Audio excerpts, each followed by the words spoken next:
पावसाचा जोर काल संध्याकाळपासून 5 वाजल्याच्या पुढे पाऊस चालू झाला आहे. रात्री 2च्या पुढे तर पहाटे सुमारे 6 वाजेपर्यंत कंटिन्यू पाऊस चालू होता. वाहतूक कधी बंद झाली? पुलावरून पाणी कधी उलटलं?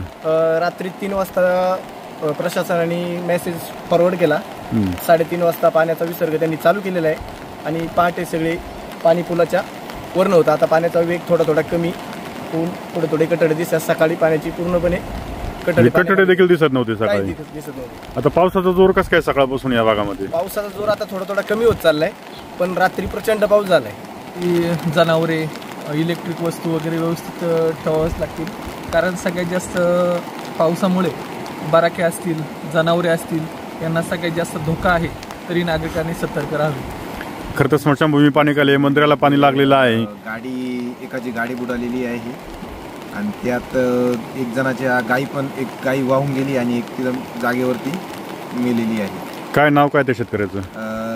वैभव हांडे म्हणून शेतकऱ्याचं नाव आहे. त्यांची गाई एक वाहून गेली आणि गाडी जी बुडाली होती त्या मालकाचं नाव काय? दिलीप बाजीराव सुकाळे. त्यांची पूर्णपणे गाडी पाण्याखाली गेलेली. अद्याप तीच परिस्थिती आहे का? हो, तीच परिस्थिती आहे.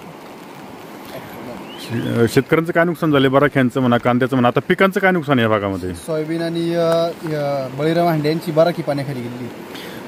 आपण जर विचार केला तर शेतकऱ्यांच्या सोयाबीनचं किंवा पिकांचं काय काय नुकसान या पावसामुळे?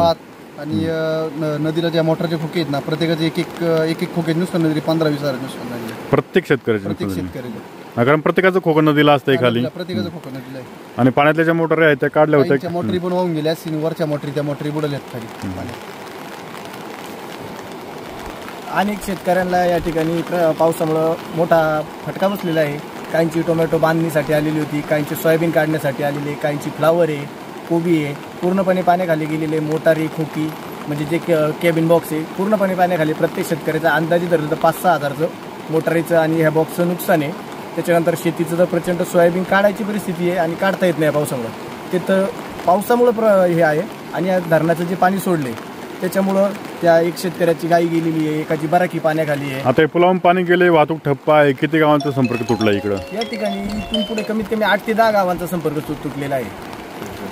पर्यंत कोणत्याही प्रकारची वाहतूक आज नाही पूर्णपणे. म्हणजे बस सेवा पण सकाळच्या 2 बस असतात, दुपारची. शालेय विद्यार्थ्यांची देखील गैरसोय झाली. शालेय विद्यार्थ्यांची पूर्णपणे गैरसोय. शाळेचं आज हेच नाही. आज रविवार जरी असला तरी आता ही परिस्थिती जर काही दिवस राहिली तर 100% शालेय विद्यार्थ्यांचं देखील या ठिकाणी गैरसोय होणार आहे. हो, शालेय विद्यार्थ्यांची परिस्थिती अशीच राहिली. उद्या देखील पाणी जरी झालं, फ्लो कमी झाला तर उद्या काहीतरी होऊ शकतं. नाही तर हा फ्लो जर असाच राहिला तर उद्या पण शाळा बंदच राहील. याच्यावर पर्याय म्हणजे आता ह्या पुलाचं काम होणं गरजेचं आहे का? काय गावकरी म्हणून काय वाटतं तुम्हाला? 100% या पुलाचं काम होणं गरजेचं आहे. पुलाचं काम म्हणजे हाईट जर वाढून घेतली तर भविष्यात इथून पुढे हा धोका राहणार नाही. याच्या पाठीमागे पण हा पूल अनेक वेळा बुडालेला आहे. प्रशासनाने याच्याकडे लक्ष देऊन हा पुलाची म्हणजे डिंगोरला जसा मोठा पूल झाला तसं इथं देखील होणं गरजेचं आहे. 100% इथं पुलाची गरजच आहे.